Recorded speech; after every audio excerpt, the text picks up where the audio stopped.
Quero cumprimentá-lo com a paz do Senhor, dizer que é um prazer ter você aqui novamente para juntos iniciarmos o nosso plano de estudo em mais uma lição da Escola Bíblica Dominical desse quarto trimestre da classe adultos da CPAD. Nós estamos falando sobre o livro de Jó. Peço desde já que você fique até o fim desse plano de estudo, que é muito rápido, mas que traz um conteúdo muito objetivo que você pode aproveitar de uma maneira muito construtiva para a sua aula, tá bom? Eu trago dicas importantes ao longo desse plano de estudo que com certeza vai ser útil para você, tá bom? Lembrando que a gente faz aqui o nosso plano de estudo usando como linha condutora os slides. A gente tira os trechos mais importantes da lição. Você pode reaproveitar esse material e enviar para outras pessoas, sabendo que sempre que você tem um plano de estudo ou qualquer assunto que você estuda, em que você pode também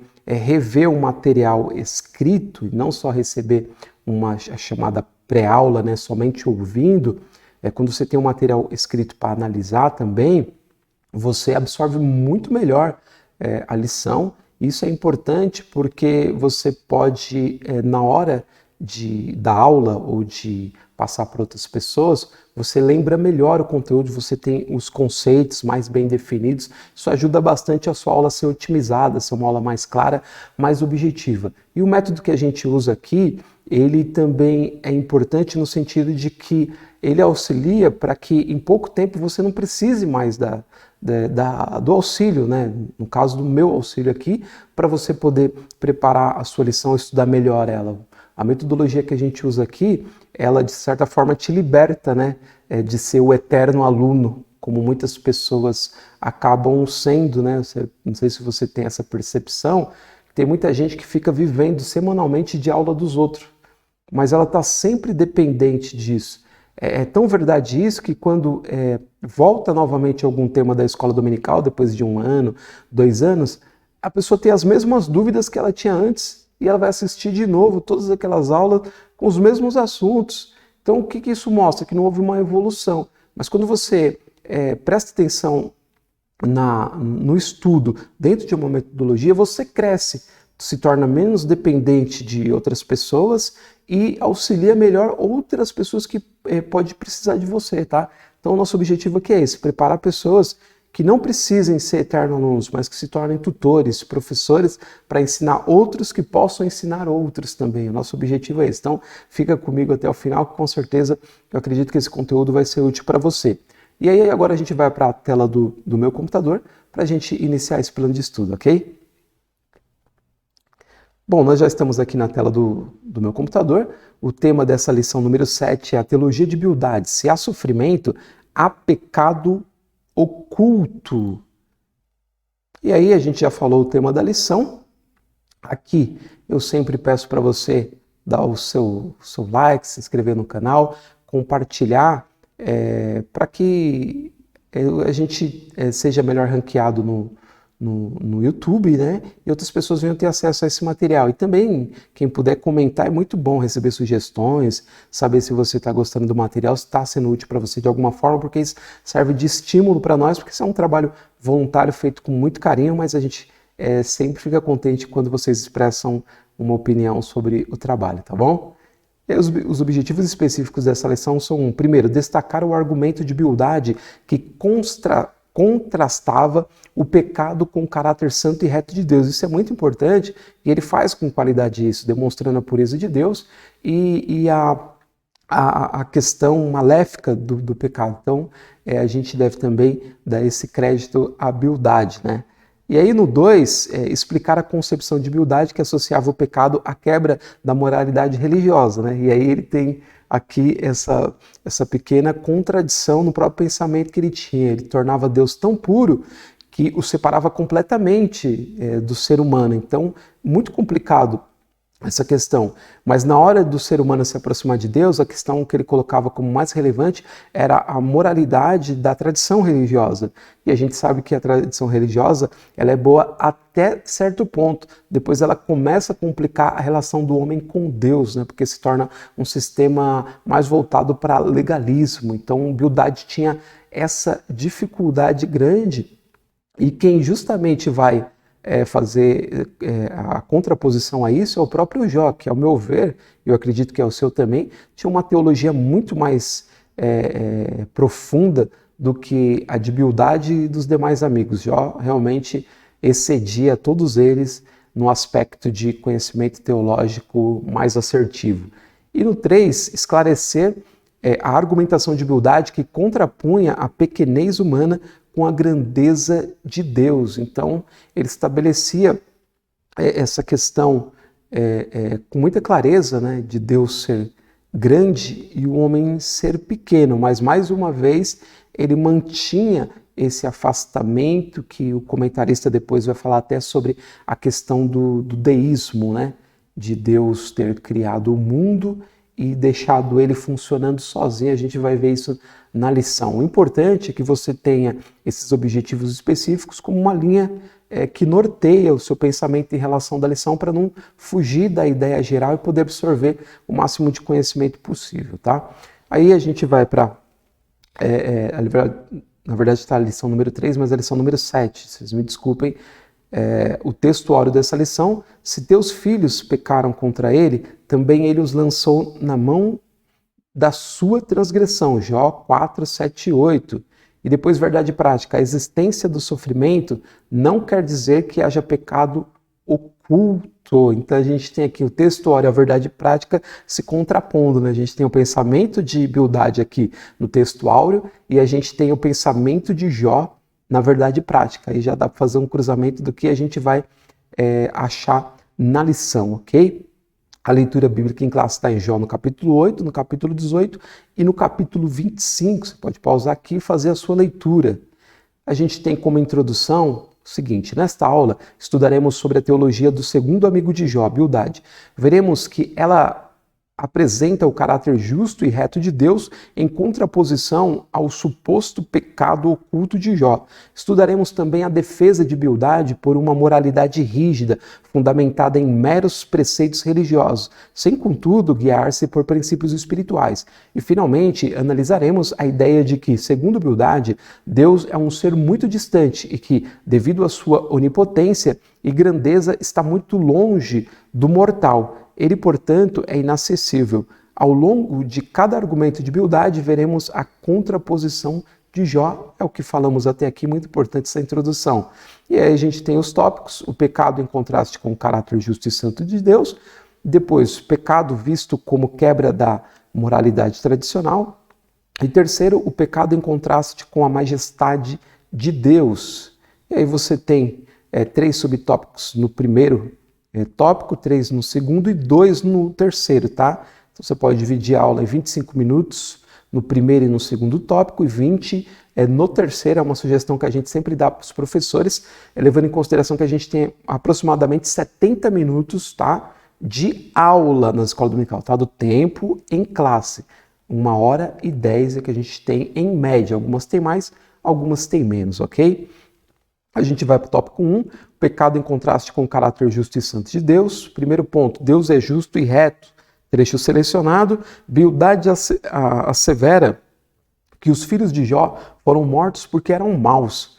Por outro lado, como um homem que alegava ser justo e bom, Jó poderia desfrutar novamente o favor de Deus se reconhecesse o seu pecado. Então, era extremamente rígida a maneira de pensar de Bildade e a gente encontra eco desse pensamento nos nossos dias.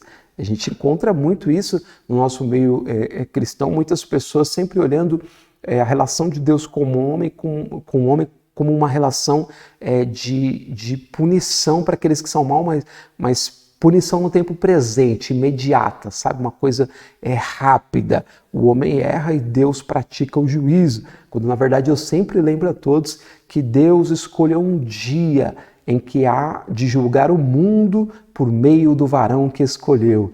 Yeshua HaMashiach, Jesus Cristo, Jesus de Nazaré. Esse é o homem que há de julgar o mundo. Então a gente não pode fazer julgamento antecipado e nem condenar as pessoas, ok? A gente vai para o ponto 2, uma compreensão limitada da natureza de Deus. Mas se tu de madrugada buscares a Deus e ao Todo-Poderoso, pedires misericórdia, Se fores puro e reto, certamente logo despertará por ti, restaurará a morada da tua justiça. Logo, o enfoque de beldade não é a graça que flui de Deus, mas o esforço humano que, por mérito próprio, pretende justificar o homem diante de Deus. Então, nesse sentido, ele tem uma teologia inversa daquilo que conhecemos. Por quê? Porque primeiro a pessoa precisa se mostrar puro para ser aceito por Deus. E quando a gente olha para a nossa condição de homens caídos, não há como chegar puro diante de Deus. Quem nos purifica de todo o pecado é o Senhor Jesus, trazendo para os nossos dias, é claro, para a realidade do Novo Testamento. Mas a ideia de beldade é que a pessoa precisava ser puro para ser aceito por Deus. Olha, então nessa teologia a pessoa tinha condição de se purificar a si mesmo. Então uma teologia completamente fora dos parâmetros bíblicos, ok? E aí a imperfeição humana. Jó pergunta, como se justificaria o homem para com Deus? Jó está consciente de que nenhuma perfeição humana o habilitará a aproximar-se de Deus. Dessa forma, a autopurificação não passava de presunção. Ainda que me lave com água de neve e purifique as minhas mãos com sabão, mesmo assim me submergirás no fosso. E as minhas próprias vestes me abominarão. Então é profundo essa contrapartida de Jó e mais uma vez revela a profundidade da sua teologia em relação à teologia dos seus amigos. Perto da dele, a de Bildade dos demais amigos era uma teologia rasa, confusa e sem o apoio de Deus, ok? Muito importante essa contrapartida de Jó, profunda mesmo. A gente vai para o segundo, o pecado visto como quebra da moralidade tradicional. Então, o moralismo por tradição, aqui é uma questão importante. Todavia, não podemos falar de uma ética ou teologia moral de Bildade, mas simplesmente de um moralismo fundamentado na tradição, tá bom? E eu trouxe aqui o significado de moralismo, tá no dicionário Aurélio, ó. Tendência a priorizar de modo exagerado a consideração dos aspectos morais na apreciação dos atos humanos. Então, moralismo, moralidade tem a ver com qualidade da moral, tá? Moralidade. E moralismo tem a ver com essa tendência a priorizar esses aspectos de moralidade, sabe? Pessoa que é muito legalista, pessoa que está sempre querendo justificar as coisas por pontos específicos de um comportamento humano que de repente pode ser um aqui no Ocidente e pode ter uma conotação completamente diferente no Oriente, por exemplo, e ser aceita por Deus, a ausência ou o cumprimento dela. Então essa é uma questão importante que deve ser levada em consideração, muito mais nós que servimos a Deus, muitas vezes em igrejas onde esse aspecto é muito trazido à tona, né, em todos os assuntos que a gente participa. Então a gente ainda vive em comunidades cristãs onde as pessoas observam muito isso, esse aspecto de moralismo, de ressaltar muito essas questões que eles consideram morais, mas sem ter um padrão bíblico de moralidade, mas mais um padrão formado por uma tradição religiosa que nem sempre é a tradição bíblica. Então, é assunto aqui que a gente chama da pano para manga, né? E que eu não sei se vale a pena ficar esticando muito, tá? E aí, o 2, a subversão da ordem moral, que completa esse raciocínio. Como o entendimento de beldade era o de que o universo é controlado por leis morais inflexíveis, ao quebrá-las, Jó sofreu as consequências da mesma forma que sofrem quem quebra a lei da gravidade. Nesse aspecto, praticar a justiça é se ajustar à dinâmica dessas leis morais. Muito interessante isso aqui que o comentarista coloca, por exemplo, você quebrar uma lei da gravidade, por exemplo, se você tem o seu corpo que é mais frágil, por exemplo, que o concreto, né? Às vezes a gente está andando de chinelo, por exemplo, nas calçadas mal construídas da nossa cidade. Você bate o seu pé sem perceber, né?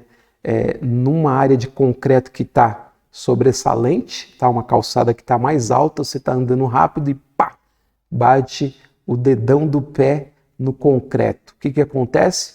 O seu dedão estoura e ali o sangue vai para todo lado, você fica com um hematoma enorme e no concreto não acontece nada, porque ele é um corpo mais forte. Então, essa lei do corpo mais forte batendo no corpo mais fraco, a lei a lei da natureza vai justamente fazer com que você tenha o prejuízo, né? Então, nesse sentido, ele coloca como comparação que quando Jó quebra algum aspecto da justiça, ele fica completamente arrebentado. Por quê? Porque ele não obedece à lei. O certo era ele não bater de frente com aquela lei. Então, esse era o pensamento de Bildade, tá? E a gente vai para o ponto que eu considero mais importante, gente, de toda essa aula aqui. Foi aqui que eu disse para vocês que eu chorei vendo, estudando essa lição, porque realmente é muito profundo e o comentarista estava muito inspirado quando ele coloca aqui, contemplando a cruz. Eu coloquei o trecho inteiro, porque achei muito importante o que Jó fala aqui no capítulo 19 e que o comentarista com muita inspiração coloca nesse trecho. O capítulo 19 é dedicado à defesa de Jó. É inegável que Jó sabia que Deus atua em um universo moral e que tudo o que acontece está sob o seu controle. O homem de Uz estava convicto de que não havia quebrado nenhuma lei moral, sendo, portanto, inocente e que o seu sofrimento não teria razão aparente. Mas diante das acusações dos amigos, ele está disposto a abandonar toda a tentativa de se auto-justificar. Ele quer abandonar toda instância humana e apelar para um mediador, redentor, que defenderá a sua causa. Ele não quer mais se defender. Ao invés disso, apela para alguém totalmente justo que vai ficar entre ele e Deus. É aí que ele contempla a cruz. Eu sei que o meu Redentor vive. Versículo 25. A palavra Redentor traduz o hebraico Goel e significa alguém que defendia um familiar quando este não podia fazer a sua própria defesa. Os primeiros líderes da igreja entendiam que Jó predisse a ressurreição que será efetuada por Cristo no final dos tempos e da qual ele participará. O patriarca queria a intercessão desse justo, imparcial e eficiente mediador. Que texto! Ele vale por toda a lição. Se você tiver tempo só para concentrar os seus esforços aqui, num trecho da lição, eu indicaria esse trecho aqui, porque ele tem um vislumbre de algo que ele não sabe ainda. Obviamente, ele não conhecia o Cristo, não sabia que essa revelação sucederia ao longo da história, né, no que nós chamamos de revelação progressiva de Deus. Mas ali ele teve uma inspiração de Deus para falar algo extraordinário. Eu preciso de um mediador, de um intercessor. E isso vai aparecer em toda a história do povo hebreu e na igreja também. O intercessor, o mediador ali, não é o profeta. O mediador é o sacerdote, é aquele que oferece dons e sacrifícios diante de Deus. Muita gente pensa que é o profeta que faz a mediação, mas o profeta anuncia, o profeta adverte. Quem intercede, quem media é o sacerdote. Por isso que Jesus é sacerdote segundo a ordem de Melquisedeque, e por isso ele intercede por nós à direita de Deus. Foi assim que Estevão viu no capítulo 7 de Atos, foi assim que o escritor aos Hebreus fala no capítulo 7 de Hebreus também, né? E ele está ali e vive sempre para interceder por nós. Ele é o nosso mediador, que Paulo vai falar para Timóteo também, que há um só mediador entre Deus e os homens, Jesus Cristo, homem. Então esse capítulo extraordinário vislumbra aquilo que Jó expressou e vislumbra aquilo que todos nós conhecemos através da revelação do Evangelho. É muito profundo esse trecho aqui, gente. Realmente é de tirar o fôlego. E aí a gente vai para o tópico 3, o pecado em contraste com a majestade de Deus, a grandeza de Deus. O Deus defendido por ele não é o revelado na Bíblia. As ideias de Bildade se antecipam àquela defendida milênios depois pelo deísmo no final do século XVIII. Segundo os deístas, Deus criou o mundo, mas ausentou-se dele. Todos nós conhecemos essa teoria. Deus abandonou o mundo à própria sorte. Se vira aí, mundo.